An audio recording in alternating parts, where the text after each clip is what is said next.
badan in tolka ay noo imaadaan shaqada ay noo qabteenna waan wada arkaynaa Soomaalida waxay dhaxday il waxay haysa ilaala ka dhaq sadar muuqda su'aal ma doonana way dhahdaa Soomaalida waad u jeedaan marka haddii aan marka hore mandarisada aan hadda ma noo fisaar waxa waaye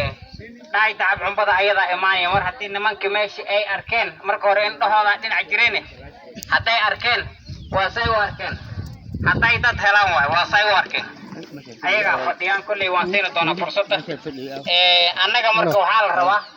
kuntiga inaan meesha iskaga dhigna insha Allah nimanka aan ka dambayna wixii oo program inoo keenana siday tahay aan u qaadana runtii waa arrin aad u farxad badan ma soo koobi karin farxadayda sababtoo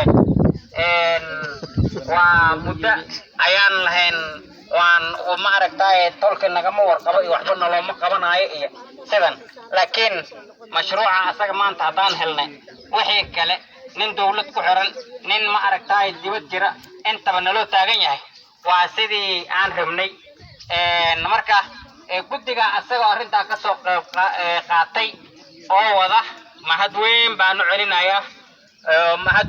tuqaas waxaan u celinayaa gani ayadana ina iloobo ma aha aad bay u dadaashay siday gabar u tahay gani way tahay shaqeyn Allah siiya aad bay u dadaashay mahad qaas baan u celinayaa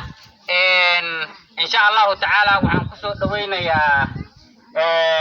fursadan ayaga iska leh nafaasna ma hayno oo waad arkaysaan tacsiyaal aadi rabaa qabri baa la rabaa in laga gaaro marka waxaan ku soo dhaweynayaa teemanka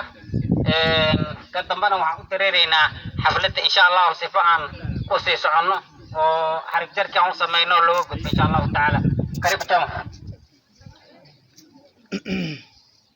السلام عليكم ورحمة الله وبركاته. وعليكم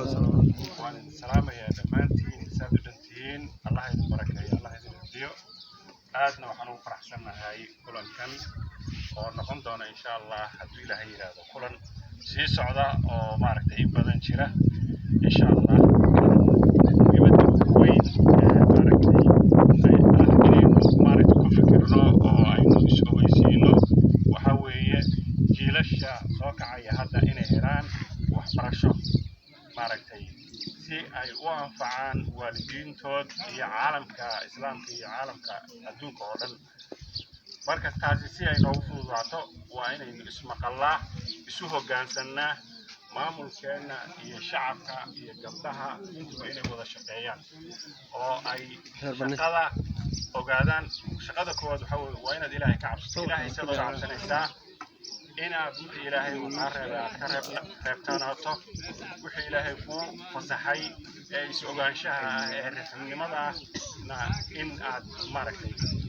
aad ka soo baxdo hadda kadib waynu wada shaqeyn doonaa insha Allah haddii Ilaahay yiraahdo shaqadu waa siday noogu bilaabatay qof walbana waxa weeye waa inuu shaqeeyaa qof aan shaqeyn karin oo aan wax qaban karin ma jiro bini aadamku hadday isku shaqadaan waxbay noqonayaan تعصيب على عضي والد كيبا هذا النص الشيء ودعية إنه إلهي جنة فردوسه الجيو يسقي أنتي كوريسي إيه الكائن هيبة إلهي جنة فردوسه الجيو آمين آمين آمين آمين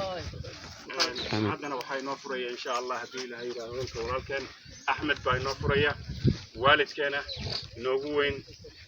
أهل شرفة مركا يسقي الميكروفون كورة جناية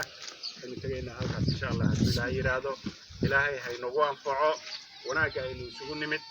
إيو شرفتنا هاي نسوون نمت إلهي هاي نقوم فعو إلهي هاي نوزياديو إن شاء الله